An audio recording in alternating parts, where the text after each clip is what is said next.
Dobrý den, já vás zdravím, mé jméno je Michal Volec, já jsem projektový manažer v PPC Profits a dnes jsem se tady potkal s paní Reiter, s majitelkou obchodu LaSilueta.cz. Já vás tímto zdravím. Dobrý den.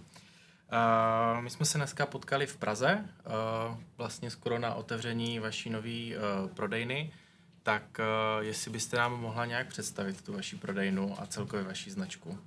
Tak my jsme značka La Silueta, provozujeme butik a e-shop s dámskou módou, zaměřujeme se na plus size módu pro ženy až do velikosti 56. Jsme na trhu už třetím rokem a vlastně teď jsme otevřeli naší novou větší provozovnu, ve který se teď nacházíme. Super, tak jo. My jsme navázali spolupráci cca před rokem. Ano. Co vás vlastně vedlo k tomu oslovit digitální agenturu? Tak v první řadě to, že jsme úplní začátečníci a nikdy jsme se vlastně v onlineu nepohybovali. Měli jsme tenkrát jednu firmu, která se nám starala o SEO. Ta firma mi nebyla schopná pořádně vysvětlit, co to je, co mi to má přinést a neviděla jsem z toho žádný výsledky. V tu chvíli jsem hledala nějakou jinou společnost, která by nám zajistila pouze reklamy na sociálních médiích a našla jsem vás.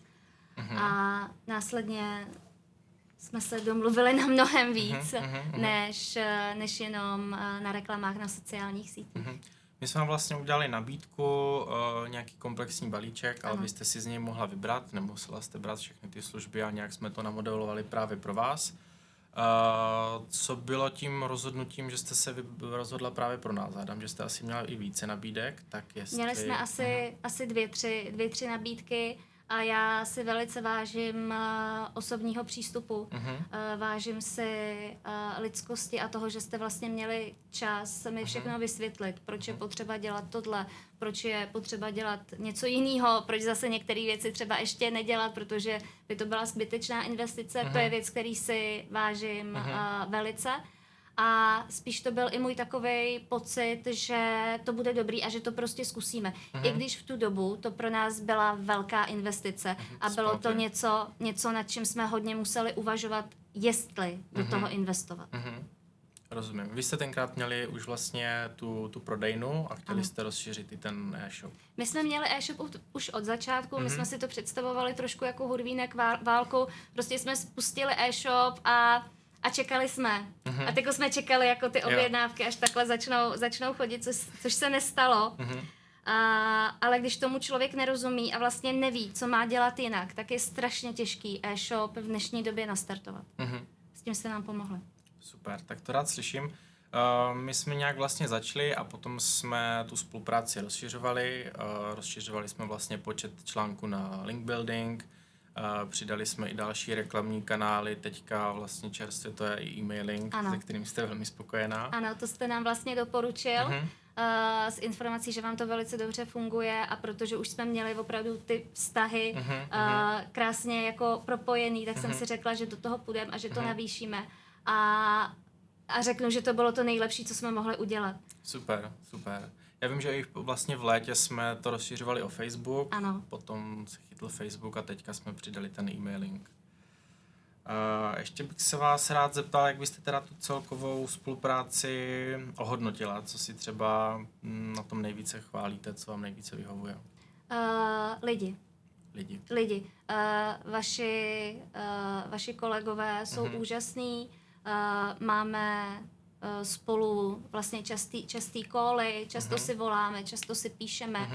Když je něco potřeba, tak vlastně oni jsou velice rychlí a hodně rychle reagujou a vlastně ty věci realizujou i po případě rušej. A je mi strašně sympatický, že to není takovej ten korporátní přístup, jo, pošlete e-mail, tohleto a teďko to trvá, než se to zajede a než se to nastaví. Já vlastně komunikuju s váma, komunikuju s pánem na e-mailing, s pánem na reklamy, s pánem na SEO a vlastně vím, že když něco potřebuju, komu mám zavolat a je to vždycky přátelský a to si myslím, že u mnohých firem chybí. že je to všechno vlastně stavěný strašně moc na ten biznis. Zatímco vy to stavíte na tu lidskou stránku a opravdu na ty potřeby toho zákazníka a to je opravdu málo kde. Super, to rád slyším. Vy jste se vlastně teďka přestěhovala teďka z prodejnu, že jste šli do většího, že jo? Bylo to už nějak jako v plánu dlouho, nebo to vlastně tomu pomohla i třeba ta naše spolupráce? My jsme tenkrát už asi před rokem hledali nějaký nový místo, kde bychom otevřeli další prodejnu a to nebylo možný. Pak se uvolnilo tohle místo, který pro nás je ideální a můžeme si ho dovolím si říct i díky vám, protože e-shop se nám spustil úplně krásně a pomáhá nám to vlastně dosáhnout těch zákazníků, který potřebujeme. Rozumím. To ještě uvedu, že to vlastně není jenom práce té reklamy na tom e-shopu, ale že je zatím i spousta práce vaší, která už potom třeba nejde vidět, ale i třeba že jo, práce vašich kolegů, kteří se třeba starají o ten obchod a mají pro zákaznický přístup. Takže vždycky je to celý balíček a není to jenom o tom, že se zaplatí reklama na internetu a všechno to bude super. Ne, všechno to je propojený a kdyby tam tady jeden článek vypadl, tak to nebude fungovat. Ono to ještě nějakou dobu bude dobíhat, že se bude zdát, že to funguje, ale po nějaký době to přestane fungovat a všechno se to zbortí. Takže každý článek je důležitý. Souhlasím s vámi. Tak já vám moc krát děkuji za tento krátký rozhovor a přeju mnoho úspěchu a třeba zase za nějaký čas ještě ve větším. Si řekneme.